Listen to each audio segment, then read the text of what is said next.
Na aula de hoje, nós vamos concluir as nossas discussões sobre a democracia, trazendo para a nossa reflexão as modificações que a invenção da internet trouxe e buscando compreender quais foram os avanços e também limitações e perigos da internet para a nossa compreensão. Feito isso, nós estamos, de certa maneira, concluindo boa parte das questões da nossa disciplina e temos, né, aí, talvez a possibilidade de fechar com a possibilidade de trazer essa discussão. Vamos, então, compreender a democracia aí nas suas relações com a internet e, consequentemente, talvez aí a inteligência artificial que provocou a sua maior mudança nos últimos anos. O que nós pretendemos estudar aqui? Vamos abordar a história dos principais suportes e dispositivos, para a gente compreender e perceber que a invenção da internet é mais um suporte na história da humanidade. Vamos analisar como a internet mudou a forma como a gente se relaciona com a participação democrática. Aliás, né, aqui é um bom humor com esse chavão aí, né? Mudar a forma como a gente se relaciona. Quase todo mundo usa esse chavão quando fala de tecnologia.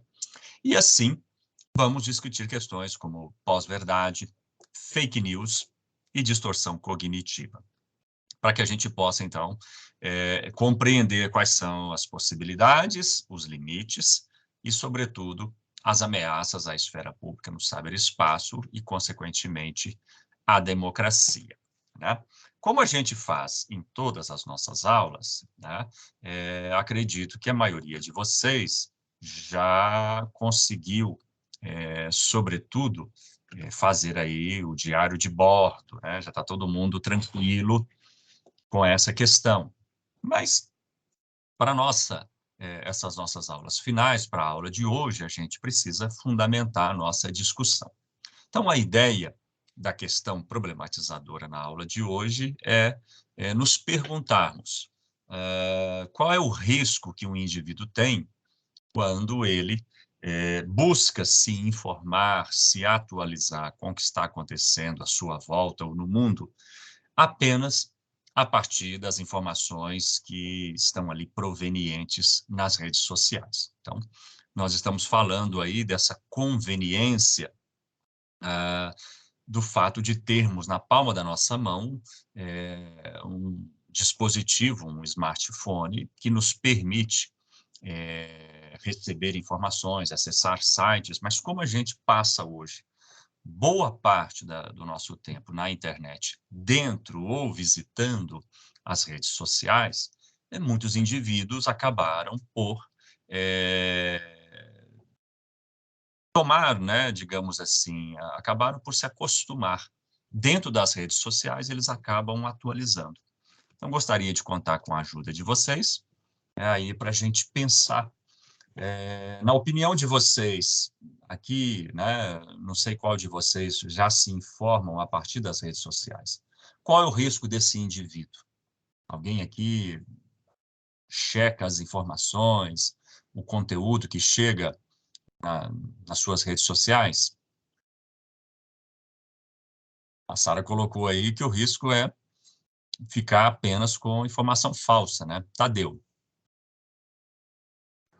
Boa noite, professor. Boa noite, colegas. Boa noite. Recentemente teve um caso, estava conversando com uma pessoa e ela soltou uma informação falando de uma nova lei que estava sendo estabelecida no Brasil, né? Que ele tinha recebido no WhatsApp, dessas correntes, e ele compartilhou aquela informação como se fosse uma verdade, né? Falei com ele, ó, não sei, não conheço, vou olhar e te falo, né? E aí fui pesquisar a informação e era uma fake news, né? Um nome novo que surgiu aí. E depois falei com ele, né? Olha, essa informação ela não procede. Que eu fui olhar as fontes verdadeiras, né? E aí, de fato, essa informação não procede. Então, cuidado aí com essas correntes antes de você repassar a informação procure saber se de fato é verdade, procure fontes que são confiáveis, né? Ao invés de você sair falando por aí, ah, é isso, é isso, é isso, porque se fosse uma pessoa, no caso, essa informação ele repassou e eu fui procurar saber, qualquer outra pessoa poderia repassar essa informação como uma verdade. E aí corre o risco de muitas pessoas estar falando de algo que não é legítimo, sendo que aquela informação não foi procurar saber. Então, as redes sociais hoje, ela tem esse viés muito forte de informação, só que nem todas são verdadeiras ou legítimas, ainda mais nos dias que nós estamos vivendo, né? Exatamente, né? O risco é muito grande, né? De você se apropriar de falsos conteúdos, né? Silvia, Fora. Tá me ouvindo, professor? sim, É que meu fone estava com problema, acho que resolveu agora.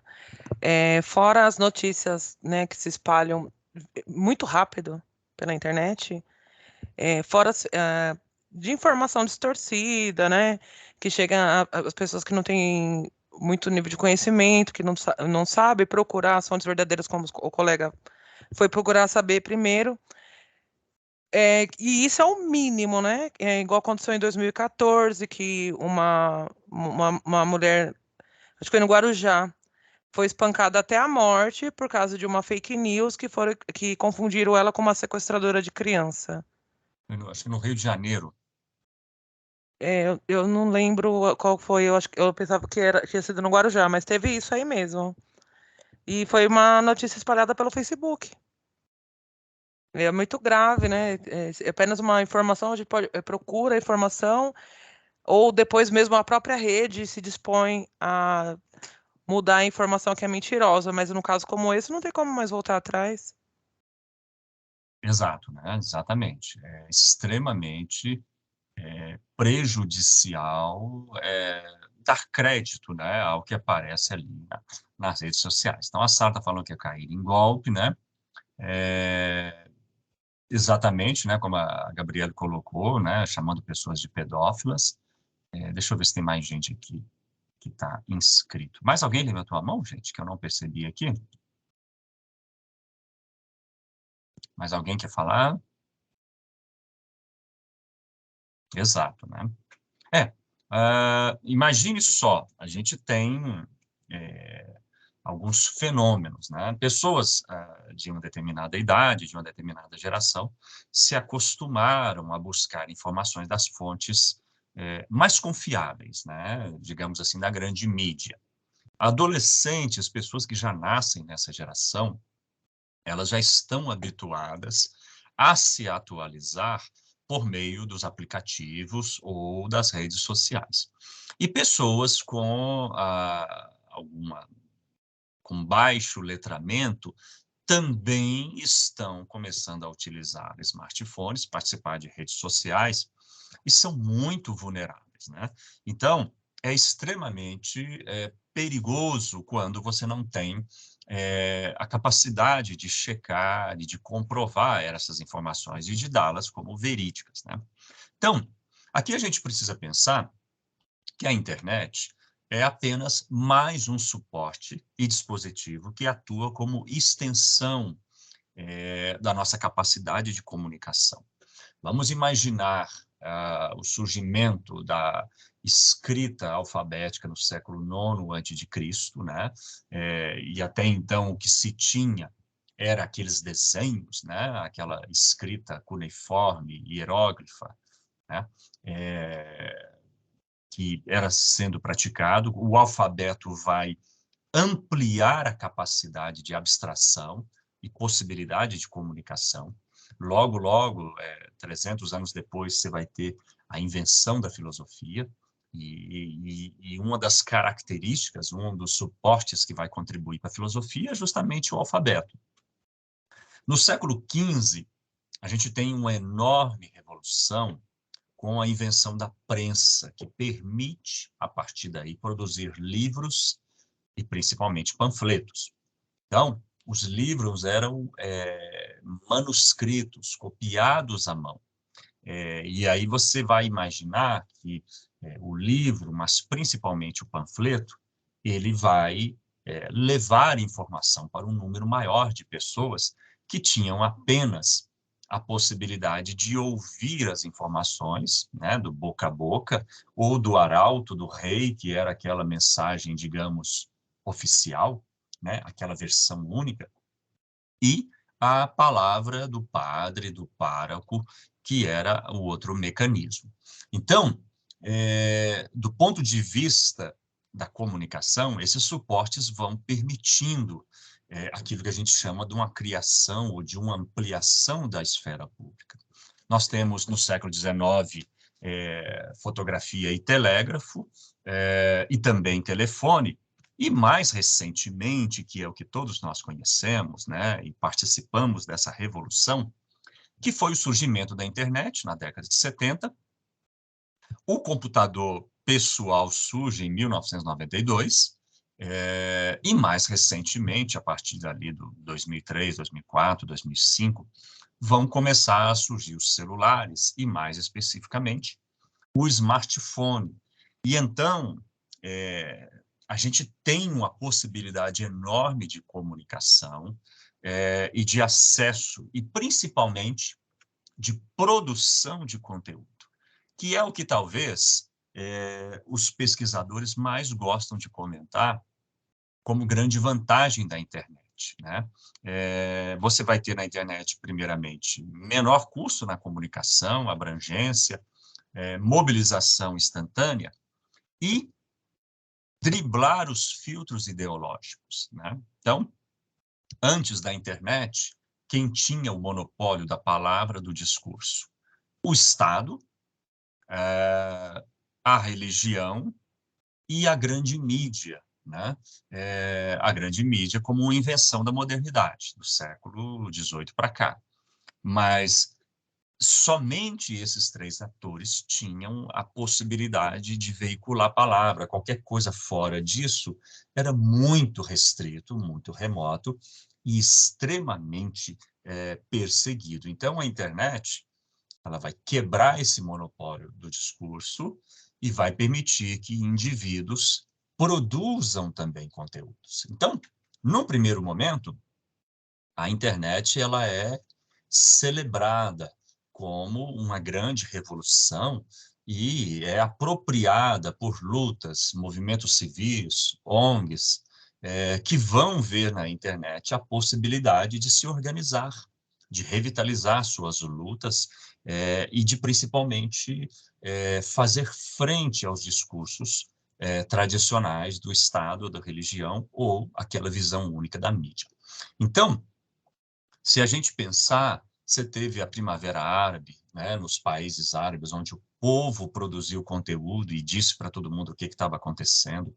Você teve aí, e tem até hoje, diversos movimentos ambientais.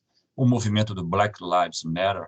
Aqui no Brasil, as manifestações de 2013 e, mais recentemente, a greve dos caminhoneiros, que foi toda organizada a partir, sobretudo, do aplicativo de mensagens, o WhatsApp. Então, isso tudo foi muito celebrado como uma possibilidade de revitalização da democracia, das suas instituições, e de uma ampliação do espaço público, dessa arena discursiva. Vocês lembram lá da nossa aula sobre Atenas, aquela coisa dos cidadãos poderem estar trocando ideias, se mobilizando num espaço totalmente não apegado a um território, não hierárquico e não centralizado. Então, muitos pesquisadores afirmaram que a internet poderia contribuir para formular uma agenda pública, aumentar a transparência do Estado e criar um novo espaço de discussão, uma nova esfera pública. Embora isso foi muito celebrado, pouco a pouco foram surgindo as contradições, né? A exclusão digital, não tanto pela dificuldade de acesso a computadores ou smartphones, porque cada vez fica mais barato, e isso é estratégia capitalista, né? Quanto mais pessoas terem acesso a computadores e smartphones, mais clientes têm de uma gama enorme de serviços. Mas a exclusão, ela tem sido muito relacionada com qualidade do acesso da internet, que agora, com o lançamento de satélites, também essa exclusão digital praticamente estará com os dias contados. Mas o espaço cibernético, ele é meio que desorganizado, né? Fragmentado, até porque os cidadãos não têm muita competência, né? Então, de uma certa euforia dos cidadãos produzirem conteúdo, frente Estado, religião e mídia, na verdade, o que a gente tem visto mais recentemente, os cidadãos eles estão passivamente recebendo conteúdos, né? Eles estão sendo passivamente manipulados. Essa é a grande contradição. Então, o Carl Sustein, ele afirma que a internet ela pode criar uma república de pessoas que vão acessar sites, informações e argumentos que são do seu interesse. É o caso da paróquia, né? É um caso que a situação que foi percebida é que as pessoas têm uma certa dificuldade de discutirem questões que não tenham afinidade. As pessoas querem reforço das suas crenças. Elas querem falar dentro das suas ideologias. Bom, quais seriam, então, já com alguma possibilidade da nossa discussão, o que seria uma visão moderada, nem muito otimista e nem muito condenatória da internet? Ela consegue fazer um rearranjo do sistema democrático liberal, que ela permite maior participação do cidadão nos negócios públicos, ela pode reviver e estimular a democracia, mas não substituir a democracia representativa pelo voto, né? Ela vai organizar grupos de conversa, plebiscitos, consultas, ela vai fazer com que chegue mais informação entre os indivíduos e fazer com que eles se organizem, mas ela não vai substituir a democracia. Então, é preciso compreender os avanços da internet ao mesmo tempo em que a gente compreende ali os seus limites, né? Há interpretações ainda mais recentes, né, de que a internet ela modifica alguns aspectos, não todo, né, de campos tradicionais, como a política e o comércio, né? Então, tem modificações. E atua como uma grande extensão dos canais de comunicação com o cyberespaço. Eu acho que um bom exemplo é, sobretudo, o que a gente está vendo no que chega para nós a partir da guerra, sobretudo as comunicações que chegam, fotos, denúncias, os discursos do presidente ucraniano frente àquela versão que a gente tem recebido da Rússia. Então, não há como a gente não perceber essas mudanças, mas entendendo que elas afetam aspectos, não a totalidade dos campos tradicionais. Bom, uma vez a gente deixando claro essas questões, nós podemos discutir com mais tranquilidade, sobretudo a mudança de alguns anos recentes agora, que é o avanço da inteligência artificial. Então, colocados aí nos seus devidos lugares, o papel da internet, as suas contribuições, mas também risco, quando falamos de inteligência artificial, os pesquisadores se mostram preocupados, né? Nós tivemos aula sobre violência estatal, tivemos aulas aí sobre vigilância, né, sobretudo com Foucault, Hannah Arendt, e o que os pesquisadores mais recentes, né, como Yuval Harari, demonstram? Há uma preocupação com a vigilância e controle do comportamento, sobretudo em países totalitários, né? Então, imagine a capacidade de predição do comportamento e a vigilância das ideologias, né, do consumo e até da orientação sexual de indivíduos que nas mãos de governantes autoritários. Então, há uma preocupação muito grande com o poder da inteligência artificial nas mãos de indivíduos perigosos, né? Então, é cada vez mais crescente a preocupação com isso, né?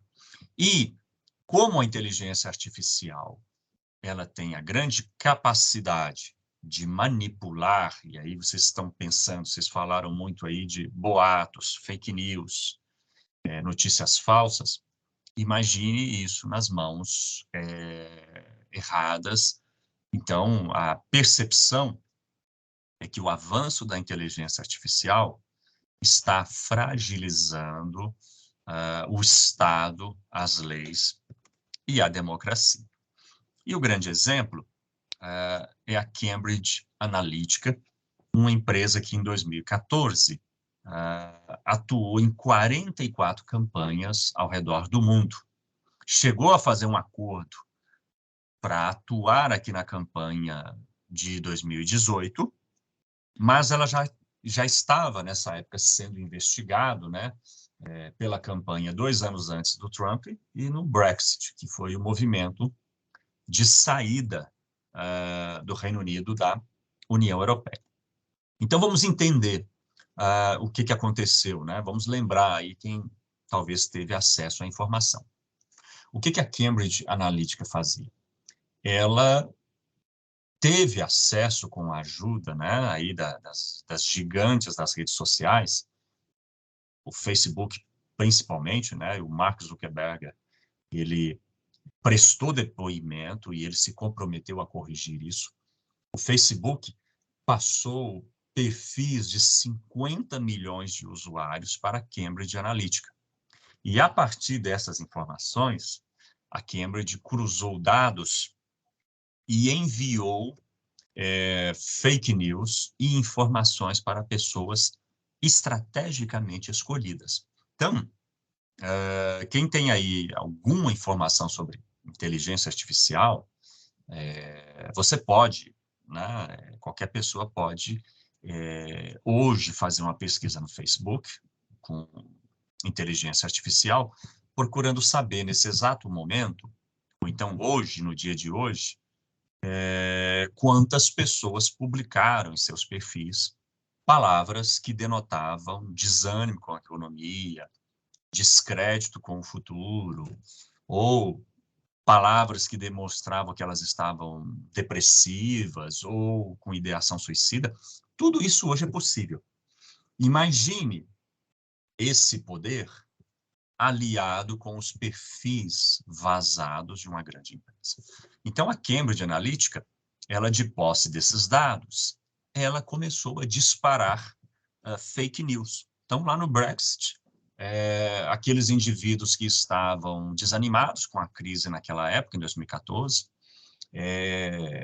críticos com relação à União Europeia, à relação do Reino Unido com os europeus, a Cambridge foi mandando fake news para essas pessoas.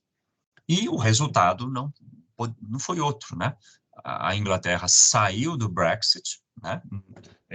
Mesmo com campanhas demonstrando, né? Campanhas de intenção de voto demonstrando o contrário. E a eleição de Trump é o grande exemplo, né? Até uma semana, 2 semanas antes do pleito, a candidata adversária, Hillary Clinton, estava na frente nas pesquisas. O pessoal da campanha de Trump, com a ajuda da Cambridge, divulgou lá um fake news, enviou para indivíduos, e aquilo causou uma reviravolta, né? E todo mundo se lembra que o Trump depois questionando, né, a lisura do processo de eleição quando ele perde. Foi no ano passado, não é isso, gente? Acho que foi no ano passado. Tem hora que é difícil guardar essas coisas. Então, o Facebook, né, ele teve que se explicar por repassar esses dados, né, de usuários para esses desenvolvedores. Então, foram praticamente mais de 87 milhões de usuários no mundo inteiro que tiveram seus perfis vazados, né, para o intento dessas campanhas. A gente já disse quase que a Cambridge atuou aqui no Brasil, né, aí já não tinha mais espaço, essa empresa foi destituída, mas o modus operandi, ele acabou sendo muito utilizado nas eleições de 2018. Tanto que, vocês falaram aí da pandemia, eu me lembro que aqui em Minas Gerais mesmo, teve gente que divulgou uma série de mentiras, né? Aquela conversa que o SUS recebia 22 mil por uma pessoa ficar internado tratando da Covid. Isso é um contrassenso, né? Todo mundo tem acesso à tabela do SUS, que é 500, pouco mais de R$ 500 para o procedimento mais caro. Então, teve essas informações de que estavam enterrando caixões vazios, e muita, mas muita inverdade sendo colocada. Então, foi criada, né, no Congresso a CPI das fake news, justamente para verificar os perigos, né, e os limites que isso estava fazendo com o processo democrático brasileiro, mas principalmente fazendo as pessoas desacreditar das instituições ou receberem descontroladamente falsas informações, né? E não apenas isso, né? A gente está falando aí de cyberbullying, que é outra palavra nova, mas de eventos extremamente antigos, né? E, mais recentemente, está havendo aí uma discussão, que é a discussão da liberdade de expressão. Aqui, novamente, gente, tem-se aí muito de uma certa política de confundir as pessoas, ou de colocá-las contra as instituições, ou de fazer as pessoas fazer um mau uso da liberdade de expressão. Então, até mesmo na pandemia e mais recentemente, você tem esse fenômeno que as pessoas são, digamos assim, estimuladas a postarem na internet aquilo que elas estão pensando, ou suas frustrações, ou espalhar ódio, né? Achando que estão, com isso, defendendo a sua liberdade de opinião, ou a sua liberdade de expressão.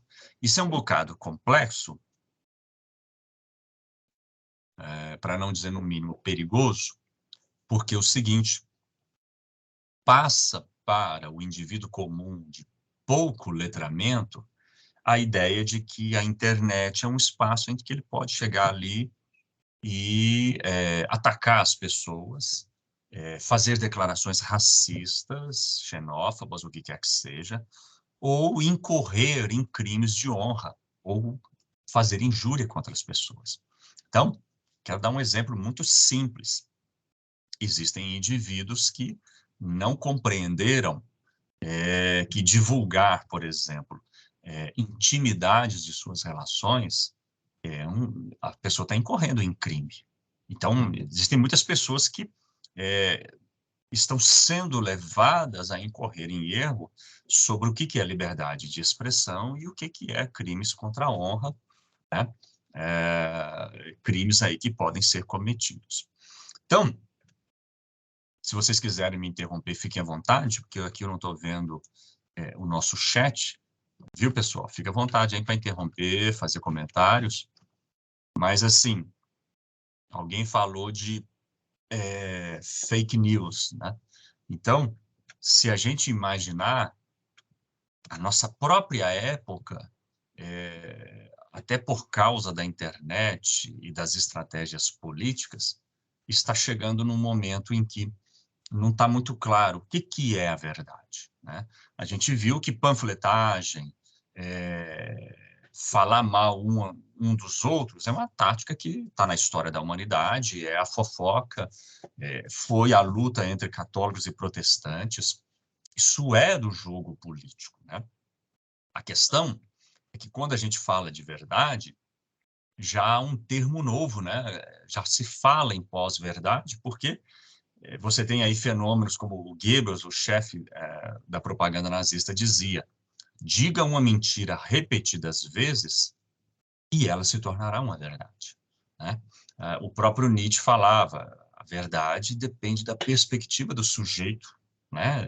Como que cada pessoa interpreta. E o Festinger trouxe para nós a ideia de dissonância cognitiva, que é aquela coisa do indivíduo recusar fatos, recusar números, recusar aquilo que seria a interpretação correta das coisas.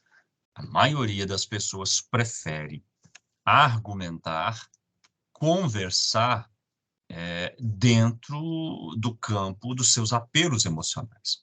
É um pouco essa polarização que a gente tem. Os indivíduos não querem saber de dados, de números ou de fatos. Elas querem reforço das suas crenças e das suas ideologias. Daí que, em muitos aspectos, nos parece que muitos indivíduos até sabem que aquele conteúdo que chegou no celular dela é uma pós-verdade ou uma fake news. Mas como ele concorda ou aquilo tem afinidade com as suas ideologias, suas crenças, ele passa para frente, né? É mais ou menos como numa partida de futebol, o jogador do time para o qual a gente torce cai lá na área e o juiz, em princípio, decreta pênalti. A gente sabe que o jogador caiu, mas a gente quer que o pênalti seja marcado para a nossa equipe ser beneficiada com o gol. Então, a dissonância cognitiva é esse fenômeno de que as pessoas não querem muito discutir argumentos. Elas não estão interessadas em fatos, né? Claro, a gente está falando não de todos os indivíduos, né? Mas de pessoas que querem apenas conversar dentro do seu espectro político. Então, não é nada novo, né? Notícias falsas, calúnias, ataques, polêmicas, né? Isso na época da reforma entre católicos e protestantes foi comum. Isso foi comum entre os escritores e críticos, né? O indivíduo tentando destruir a trajetória ou a reputação de quem ele não concordava. Na Segunda Guerra Mundial, a guerra ideológica, né? Os aviões lançavam panfletos para confundir a opinião pública daquele país. E nós vimos, né, propaganda política foi muito forte nos movimentos totalitários, nazismo, fascismo, stalinismo, né? Então, a gente tem no presente uma ampliação gigantesca desse fenômeno por causa da disseminação viral. Desde os anos 2000, com e-mails e spams, e mais recentemente agora com essa multiplicidade de notícias, perfis falsos, robôs que ficam ali na internet espalhando esses conteúdos. Então, a compreensão de que a internet, com as tecnologias de inteligência artificial, são um perigo para a democracia, e a ideia de que o Estado precisa controlar justamente esse poder nas mãos de empresas ou de pessoas mal intencionadas. Isso já é uma cultura, né? Você tem aí, quando chega uma empresa de tecnologia no país, seja ela de comunicação ou de rede social, ela só pode operar com a autorização estatal, governamental. E a autorização passa muito pela contribuição. A gente já tem medidas muito adequadas. Você vê, por exemplo, o próprio Facebook se retratando e criando filtros, né, e mecanismos para conter fake news. O Twitter, né, barrando contas, né, de presidentes, né, que utilizam a plataforma para espalhar mentiras e inverdades. Então, você vê um rearranjo entre as democracias, o judiciário e algumas empresas de tecnologia. Mas sempre lembrando de que o controle da comunicação ele não pertence apenas ao Estado e a essas empresas. Qualquer indivíduo pode produzir conteúdo se não houver uma regulação extremamente suficiente, né? Deixa eu dar uma olhada no nosso chat aqui. Vamos lá, cadê aqui? Não, tem bastante coisa, né? Um monte de gente colocou um monte de coisa aqui. Deixa eu ver aqui. Então, vamos lá. O problema de combater o Adolfo, né? O uso indevido da inteligência artificial na política, que a mesma só é combatida pelo lado que se sente prejudicado. Adolfo, aí eu acho que a sociedade é que tem que, digamos, pactuar o que é permitido e o que não é permitido. Então, por exemplo, qual é o interesse público? Se alguém disser que a vacina não tem efeito, eu acho que toda a sociedade tem que reagir, né? Então, não é beneficiar esse ou aquele lado, né? É criar regras para o debate. Vi ontem um pedaço de documentário Netflix sobre isso. Exatamente, você tem documentários sobre a Cambridge Analytica, você tem diversos documentários, ô Gabriel, exatamente. Só quem perde reclama. O uso da mídia e fake news é o que mais se faz em época de política. Na cidade do Brasil, antes da internet, aviões voam de madrugada espalhando panfletos. Exato, Adolfo, né? A própria época das eleições é proibido panfletar. O que todos os candidatos fazem, né? A gente chega lá para votar, de madrugada, o pessoal joga aqueles panfletos. Então, assim, é um desrespeito à lei, né? Mas eu acho que nesse caso, Adolfo, não é só a questão de perder, porque quem está perdendo é a sociedade toda, né? O Reino Unido, hoje, se você perguntar a qualquer britânico se a saída da União Europeia foi boa, ninguém sabe dizer. Então, é aquela coisa assim, a gente tem que votar, mas a gente quer que o nosso voto seja não influenciado, né? A gente precisa pensar nesse aspecto, né? Somos produto e as empresas os clientes, a Gabriela está colocando aí, tá? O Adolfo está falando bastante. Infelizmente, quando se fala em controlar fake news, sempre colocam junto um projeto de controle da imprensa.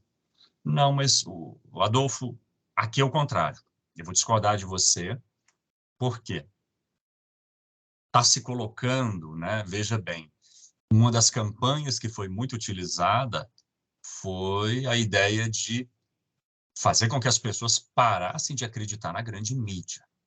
A mídia não é isenta, né? A mídia é um poder, em alguns lugares fala-se de um quarto poder. A questão é que a gente precisa controlar. Não dá para deixar a internet como terra de ninguém. Então, imagine você, vamos pensar na questão da honra, né, da calúnia, vamos pensar no perigo que é uma pessoa colocar conteúdo na internet, e você tem lá conteúdos para destruir reputação, conteúdos para destruir empresas. A gente sabe de funcionários que, quando querem prejudicar a empresa, a gente sabe de funcionários colocando coisas na comida e colocando isso nas redes sociais. Então, tem riscos, né? Então, não se trata de censura, mas deixar o cyberespaço como uma terra sem controle não me parece adequado, né? Adolfo, você levantou a mão? Alguém está dizendo aqui, o Tadeu está colocando aqui, fica à vontade.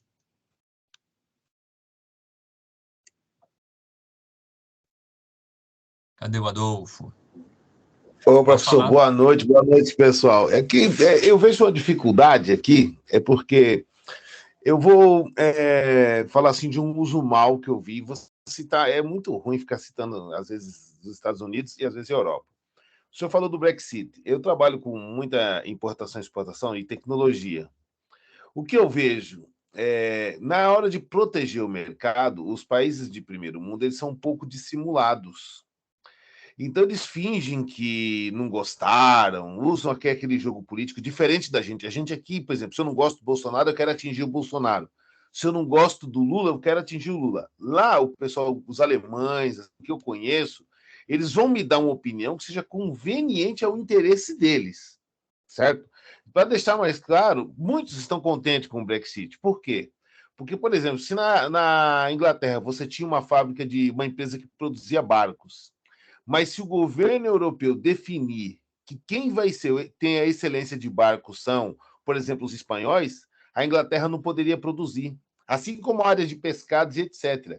E eles estavam insatisfeitos, na verdade, os empresários, com esses bloqueios, porque estava tendo uma certa, digamos assim, estavam querendo equiparar os países para que outros não levassem vantagem, os melhores tecnologicamente, que era a Alemanha, que era a Inglaterra. Então, a Inglaterra tinha seus interesses. Então, os ingleses não vão dizer. Mas eles sempre falam que não entenderam, mas eles gostaram, viu? Na minha opinião, principalmente na área tecnológica, eles gostaram. Um outro exemplo que eu vou te dar é a Alemanha falando que não vai ter carro a combustível e etc. Isso é uma fake news.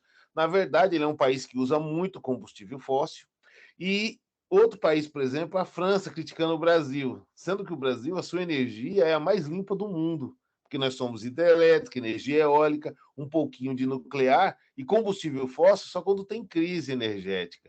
Então, fora a nossa biomassa da cana-de-açúcar. Mas eu vejo assim que nós brasileiros damos péssima opinião do Brasil, mas eles são bem estratégicos, é só isso.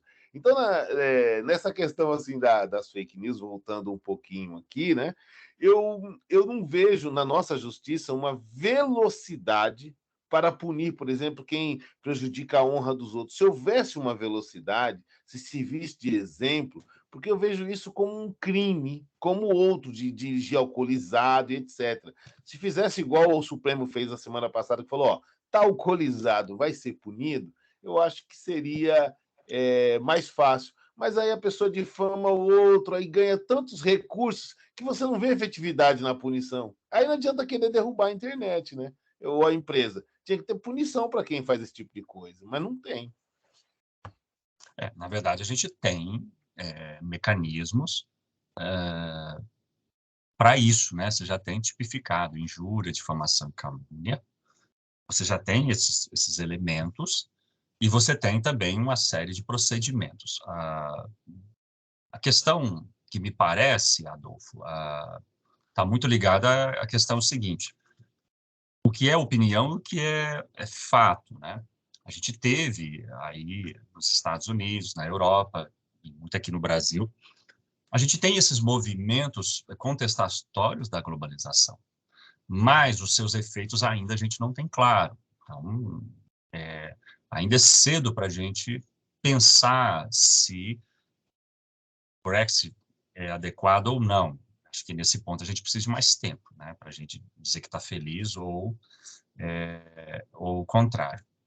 A internet ela tem que continuar do jeito que ela é. Não pode ter censura na internet, né, porque ela criou um avanço e uma possibilidade de outras pessoas falarem. Que precisa ficar bem claro, seja para o cidadão comum, seja para o político, qual é o limite. Então, você pode entrar lá na internet lá agora e falar o que você quiser do Bolsonaro, do Lula. Até porque a gente está numa democracia, né? E estando numa democracia, todas as pessoas são livres para suas ideias, todas as pessoas são livres para emitirem opinião. Seja, isso é do jogo democrático e isso a gente tem que preservar. A questão é eu colocar na internet boatos que possam complicar a honra das pessoas, colocar as instituições em xeque e justamente criar na cabeça das pessoas uma confusão. Porque está tendo muita confusão em muitos aspectos. Então, por exemplo, a gente pode citar vários, né? A gente pode citar, aquilo ali não funciona, mas com qual número? Com qual dado? Então, é preciso da gente pensar, porque senão eu vou ali na internet ali agora e falo o que eu quiser.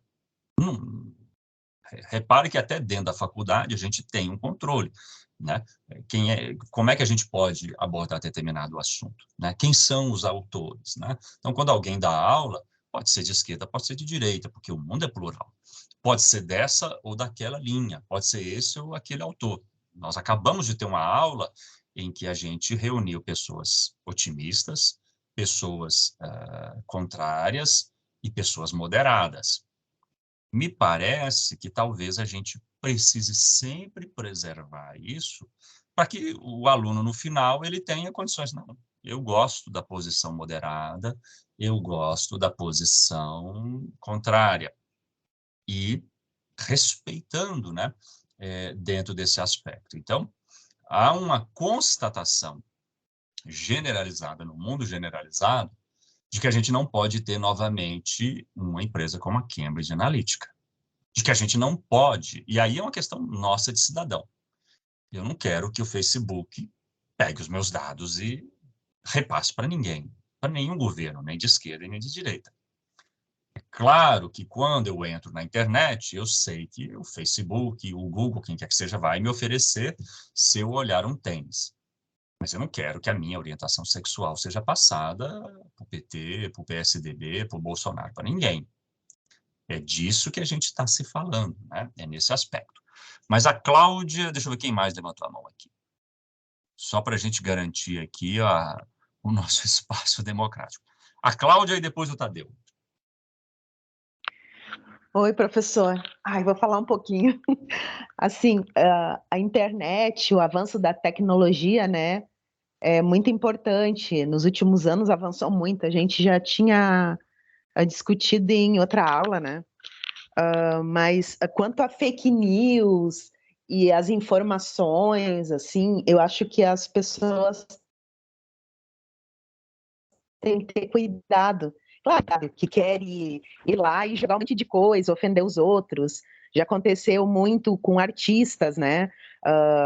Até com artistas negros, assim, racismo, né? Injúria racial, agora que falam muito.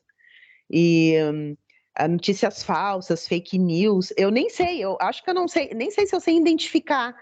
Se eu estiver lendo uma fake news ali, eu vou desconfiar de repente, mas eu não sei exatamente como é que eu vou identificar. Então, acho que a gente tem que ter cuidado, assim, quando eu curto isso, não, eu passo adiante. Eu acho que a pessoa tem que ter muito cuidado, né? E eu acho que, na verdade, rede social, assim, não foi feito para ofender ninguém, né? Ou para aplicar golpes, que tem isso também, né? Mas acontece, né?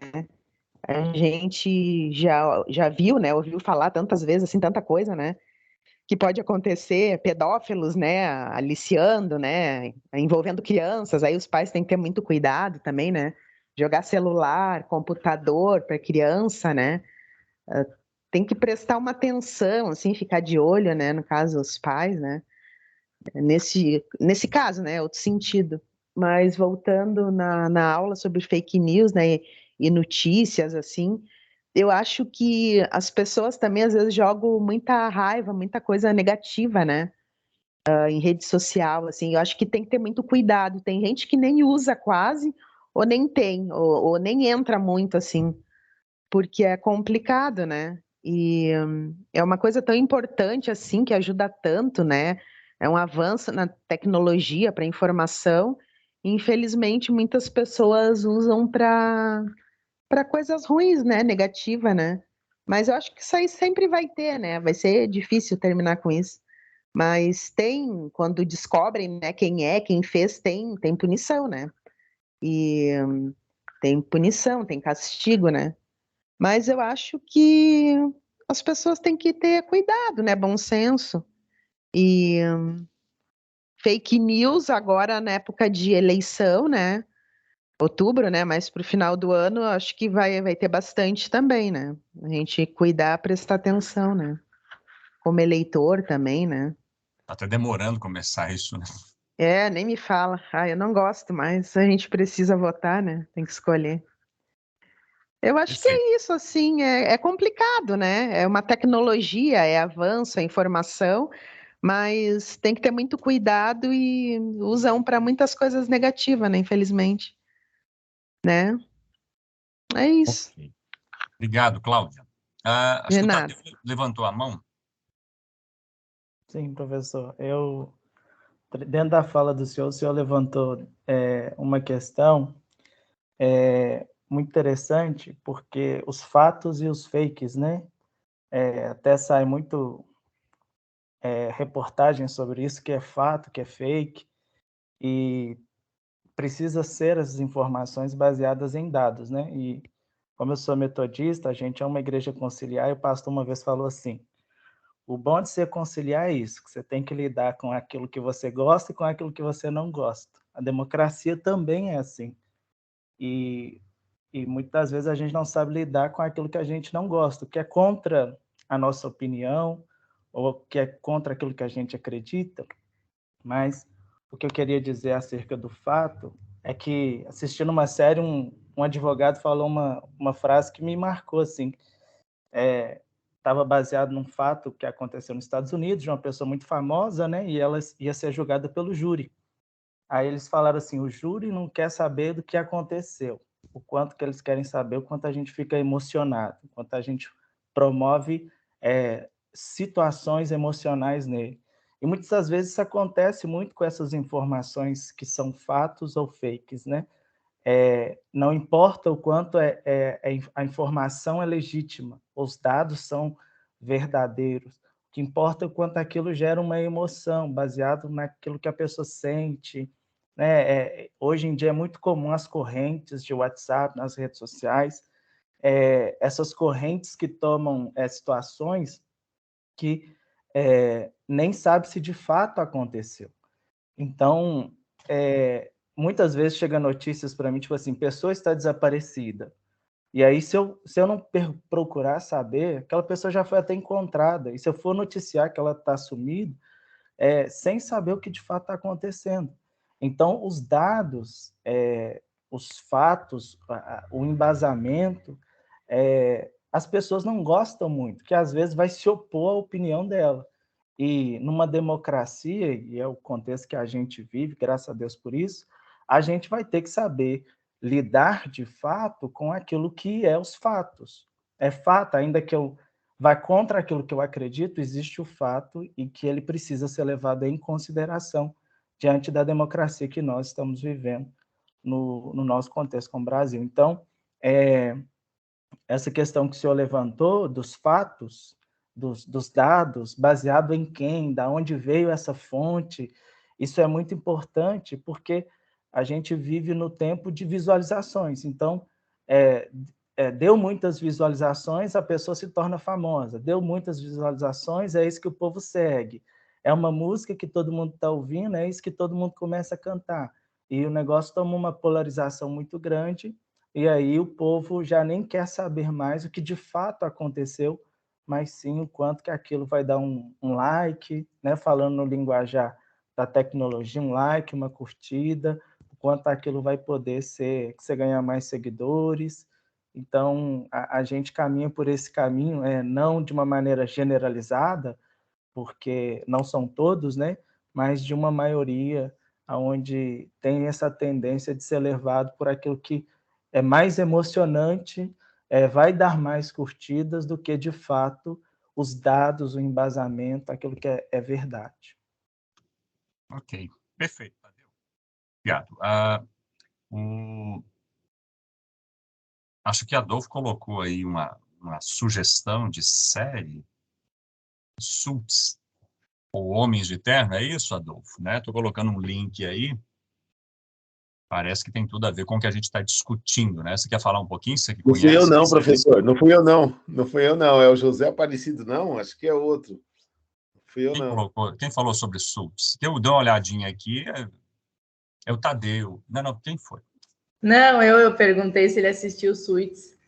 É porque ele falou e pareceu uma frase que eu vi na série. Daí eu fiquei pensando, será que é da série, né?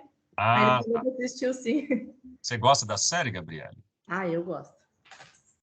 Eu estou colocando aqui, né? Vou até assistir, porque essas coisas do direito ultimamente estão me interessando muito. Mais alguém quer comentar? Professor, só colocando assim, eu vejo assim, às vezes criticamos muito o Brasil, eu vejo algumas coisas que o Brasil fez, assim, Não, não estou falando do Brasil, não, Adolfo. Que são admiráveis em termos de lei. Sabe o que é? Eu vejo assim, por exemplo, fazer o povo usar cinto de segurança. Eu acho que a efetividade da divulgação, mais fiscalização, todo esse pacote, o Brasil tem coisas que nós aqui colocamos e é uma questão do brasileiro. Por exemplo, fila. Respeita o idoso na fila. Isso não existe na Europa. Tá? A prioridade para o idoso num banheiro, etc. Isso é uma coisa que o brasileiro aprendeu e ele não é que nós nascemos assim. Isso foi colocado, isso foi legal.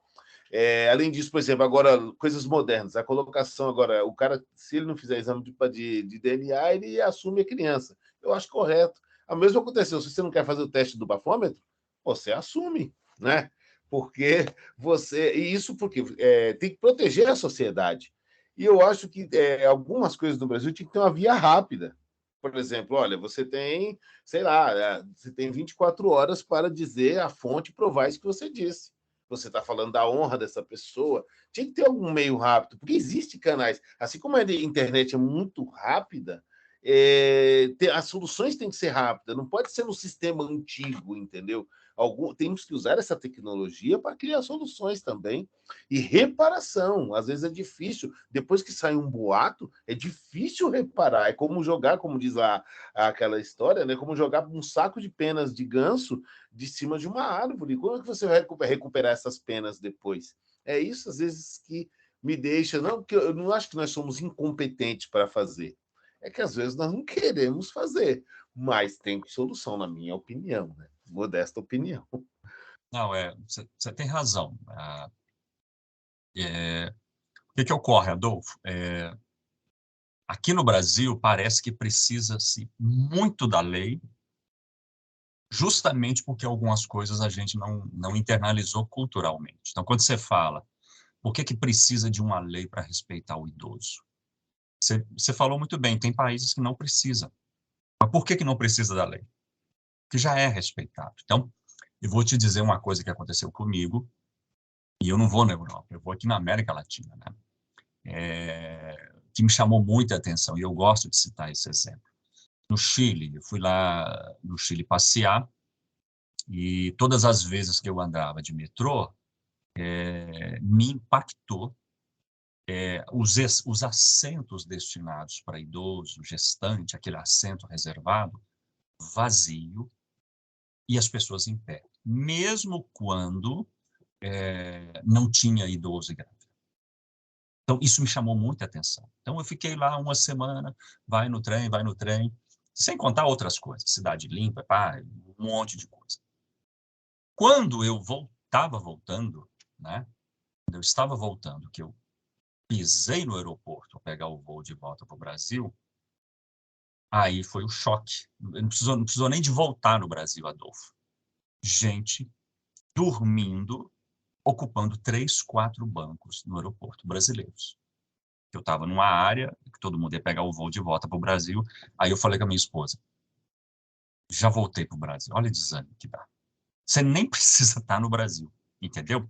Então, assim, você está coberto de razão, né?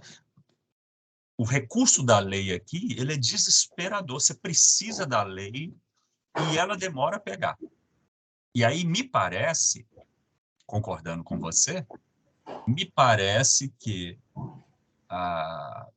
não é que estão tentando censurar a internet, me parece que estão tentando ver se as pessoas utilizam a internet de maneira mais respeitosa, para as pessoas não joguem na internet a falta de educação que elas têm na vida comum. Por exemplo, eu vou citar um exemplo muito comum. O indivíduo falar da intimidade dele no relacionamento. Né? Então, às vezes a pessoa já faz isso na vida real, já fazia isso, aí ela vai e coloca isso na internet porque terminou o relacionamento. Isso é gravíssimo, né? E, às vezes, precisa de uma lei para falar para o sujeito, você não pode atacar a honra de um indivíduo, expor a intimidade do indivíduo. Isso é totalmente inadmissível. Mas concordo plenamente com você. Agora, professor, preciso fazer uma correção do que eu falei. Agora, por nacionalismo e por ser brasileiro, eu queria dizer que algumas leis aqui deixaram a gente melhor do que na Europa. Por exemplo, a questão do fumo e do cigarro. Quem conhece a Europa sabe que lá você, muitas vezes, em determinados lugares, você fica no meio da chaminé. Aqui não tem, e a quantidade de fumantes percentual é muito mais baixa por força da lei. Isso incentivou. A outra lei, você respeitar e dar prioridade para um idoso na fila. E isso, a força da lei aqui fez a gente ter um costume melhor, porque lá tem muitos idosos, lá o idoso pega a fila e não tem preferência. E se você chegar na Itália e for na fila do correio, simplesmente não existe. É quem chegar primeiro e salve-se quem puder. Então, preciso colocar isso, que a lei deixou o Brasil aqui nesse aspecto melhor, tá, pessoal? É só para também não ficar só falando mal, né, da nossa nação. Não, o combate nosso ao cigarro é referência mundial. A campanha contra o tabaco é um dos grandes exemplos da saúde bem sucedida. Aliás, gente, na saúde, a gente tem muita coisa positiva. O SUS, a campanha de vacinação nossa, antes da pandemia, né? Claro, o Brasil tem muita coisa positiva. Né? A gente não pode só falar mal do Brasil, não. Correto, Adolfo? Não sei se a Gabriela tinha levantado a mão. Eu tinha levantado, mas eu tinha levantado só para comentar uma situação que aconteceu comigo esses dias, que eu nunca imaginei que isso fosse acontecer, mas tudo bem, né? Uma hora poderia acontecer. Eu participo de vários grupos, assim, né? De cachorro abandonado, de cachorro perdido aqui de Porto Alegre e tal, né? E eu tô sempre vendo ali, né? Eu tento ajudar, assim, quando eu posso, doando coisas, assim. E daí, esses dias, uma amiga minha, uma conhecida dela lá de um bairro bem vulnerável aqui de Porto Alegre, ela pegou um cachorro. E é um bairro que toda a vida tem cachorros que são abandonados, né? Ela estava tentando ajudar o cachorro, a gente conseguiu fazer uma vaquinha online, a gente juntou dinheiro. E aí a gente prestava contas ali no grupo, né? Para as pessoas verem que o dinheiro estava sendo utilizado, né? Aí chegou um ponto que o cachorro, depois de uma consulta, foi optado por fazer como é que chama? A eutanásia do cachorro, porque ele já estava sofrendo demais, que se ele fosse operado ia custar muito dinheiro e as pessoas não iam ter como ajudar, e ele ia ficar a longo prazo, assim, não ia ter qualidade nenhuma de vida, né? Tá, a guria optou, né? Eu nem cheguei a ver o cachorro, assim, tipo, pessoalmente, mas ela mostrava, mandava vídeos, né? E daí a gente colocou ali no grupo, né? Daí poucas pessoas tinham ajudado, mas tinha gente que tinha ajudado, né? E mesmo assim a gente colocava. Daí eu sei que quando a gente colocou ali, as pessoas começaram a nos xingar, dizer que a gente estava cometendo um crime, que não podia fazer isso. Eu botava ali os dados, botava ali, né, que dizia que podia fazer sim, né? E que o cachorro estava sofrendo. A gente explicou todo o quadro clínico ali do cachorro. E as pessoas me xingando a guria, chamando ela de assassina, né? Ainda bem que a guria não estava lá. Daí eu falei para a guria que isso estava gerando, assim, e foi muito rápido, né? Porque não foi. A quantidade de gente que ajudou foi bem menor do que a quantidade de gente que veio criticar, né? E daí eu falei para ela, não pode botar o meu nome ali no grupo para as pessoas me chamarem. Eu falei, não vou botar, porque a guria tá grávida ainda, né? Daí ela ia se estressar, porque eu já estava estressada, porque quando eu acordei era muita gente me criticando. Muita gente mesmo, assim, me xingando, falando que eu queria matar cachorro, que não sabia por que pegava para fazer isso, que eu era um animal. Tipo, as pessoas interpretaram errado o texto que a gente colocou, dizendo que a gente estava matando, querendo saber o nome da clínica para denunciar a clínica. Tipo, foi tipo um efeito assim, cascata, sabe? O pessoal misturou eutanásia animal com eutanásia humana. Misturaram São duas misturaram coisas tudo. diferentes. Ai, foi horrível. Daí eu optei, no final das contas, por apagar, porque eu tava explicando nos comentários, e, tipo, eu respondia um por um, mas chegou num ponto que eu já não dava mais conta de responder as pessoas, e as pessoas também não queriam entender o que eu tava falando, elas estavam interpretando da maneira delas, né? Você estava enfrentando uma dissonância cognitiva. Bah, foi horrível. Só pra fazer esse comentário, porque eu não esperava, né? Claro que uma hora, claro que poderia acontecer, porque eu realmente me envolvo, né, nessas questões. E daí, quando aconteceu, eu fiquei tipo, meu Deus, foi muito rápido que teve repercussão, sabe? No Facebook, isso, né? Perfeito, perfeito. Excelente exemplo, Gabriel. Gente,